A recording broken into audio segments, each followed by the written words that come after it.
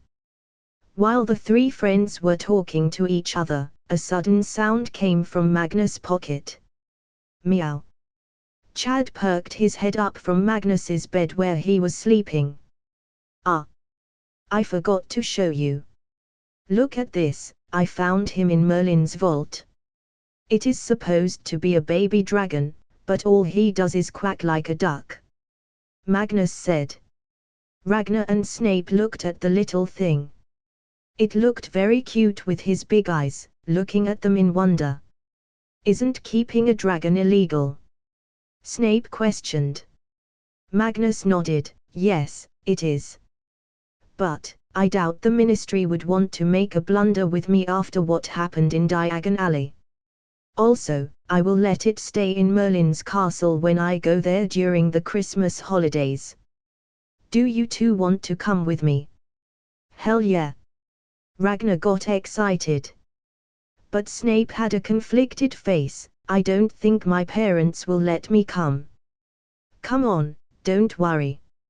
I will come to your home and take you. I will talk to your family. Also, don't forget my earlier offer. Magnus reminded him. What does he eat though? Ragnar questioned. Meat. Magnus guessed. I think I know the best person to help with this. He loves animals and will keep our secret. Snape suggested. Magnus already guessed who Snape was talking about. Hagrid. Of course, he's a gentle giant. Let's go to him. We still have enough time till dinner. Let's go then. The two immediately agreed. Magnus looked at the cat. Chad, you wanna come with me? Chad just rolled to the other side and kept on sleeping. Taking the gesture as a rejection, okay, then keep an eye on our stuff. The school was somewhere in Scotland. So, it feels a little cold at night. They wore their thin coats and went out. The common room had not many students right now. Lucius and his gang were also not there. Nobody stopped them or dared to ask where they were going. When Magnus was in detention, due to being bored, he did read the rule book of Hogwarts. He found out many interesting things. For example, boys were not allowed to go to girls' dorms, it was magically banned, but girls could go to boys' dorms. Although it was against rules, it was not magically enforced. There were also many rules about conduct. But, all of them had some loopholes, which Magnus guessed were created by the elites so they could misuse them. Ragnar, how do you still have money for all the ingredients for your potions? Magnus inquired while they walked. My family was very rich. If we were blood supremacists, we would have been included in the sacred 28 or something. I am the last remaining member of Ouroboros House, so I have full authority over the accounts, even though I am a minor. Ragnar explained. Well, I got lots of money too, so don't be shy if you want to use it. I won't use it for my personal use though. It is not my money and we will use it for the library funds later. To keep it a secret, they call their round table secret society library. For my personal needs, I will earn money on my own. I want to make a big hospital for my mummy someday, and I want it to be made of my hard-earned money. Magnus replied. Do you have any idea where you can make so much money? Snape asked. Yup, I got a bunch of ideas. But, we are too small for them right now. I need to wait a few years. But, we can still make money through some other methods. Although I said I won't use money in the vault for selfish reasons, that does not include my studies and all the items needed to make myself stronger. That is a justified use. So, I am going to open a magical gym, where we can train our powers and learn to fight. I will ask Moody to recommend a trainer. Also, there are so many rare gems in the vault that if sold would crush the world economy. I might sell 1 or 2 of them. If we want to expand the library, we must start early. Magnus revealed his plan. He had already cast a notice Minot and Muffliato charm to keep their conversation private. You got it all sorted, it seems, Ragnar commented. While talking, they reached the outdoor hut of Hagrid before they even knew it. The hut seemed like a small structure from a distance, but when you get close to it, you realize how big it was, exactly fitting for a giant human like Hagrid. Knock knock asterisk. Coming, who is it so late? Bobo asterisk. Ah, it's nothing, Fang. Voices from behind the door were coming. Soon, after some loud footsteps, the door opened. Oh, Magnus, what are you doing here? Come on in. Magnus liked this man. He was so friendly and direct with people, not sugarcoating or politicizing everything. Thank you, Hagrid. It's a nice modest hut you got here. Magnus said and picked the cute puppy from the floor, waging its tail near his feet. Thank you, Magnus. It ain't much but it's honest work. Here, I got some hot chocolate. You take some too, boys. Hagrid offered. So, what are you 3 doing here? You should be at the dinner table. Hagrid asked. Magnus quickly took out the small duck out of his pocket. Yes, he had nicknamed the dragon duck. He would give him a better, more ferocious name when he grows up. Oh ho ho, what do we have here? Hagrid immediately cleaned his hands and held Duck. Quack. The baby dragon looked around himself interestedly. Until now, he had been feeling very comfortable in Magnus' pocket because of how warm he was. I think Merlin left this dragon for me. Just popped out of his egg. But he quacks like a duck, Magnus said. Hearing the word Merlin, Hagrid handled the baby dragon with extra care. He checked him to see which species he belonged to. I can't guess which species he belongs to. I've never seen this one before. Must be some ancient species that was hunted to extinction. That's sad. Well, do you have something he could eat? I don't know how to take care of a dragon, Magnus asked. Yes, I know some things about them. But he is too small for now and will only drink milk. But, Magnus, you do know that the punishment for keeping a dragon or any other 5th level dangerous animal is Azkaban. Hagrid warned him. And who will send me there? Magnus asked. That was a sound argument. If the Ministry were to ever send Magnus to Azkaban, then it would divide all of the British wizarding world. Not to mention, it will have many international repercussions too. Ah, right about that. But still, you can't keep him in school. What if someone found him? Hagrid asked. Magnus nodded. Right about that. How about you keep him here till Christmas? After that, I will find him the right home. Hagrid tickled the baby dragon. I can do that. Nice, means we won't have to clean after him. Ragnar cheered. It was in his mind all this time, that if they were to keep him then they would have to clean him too. They got up to leave. Okay, Hagrid. I will visit regularly to see Duck. Be at ease, Magnus. I will take good care of him, Hagrid assured. Quack quack. Asterisk flap flap asterisk.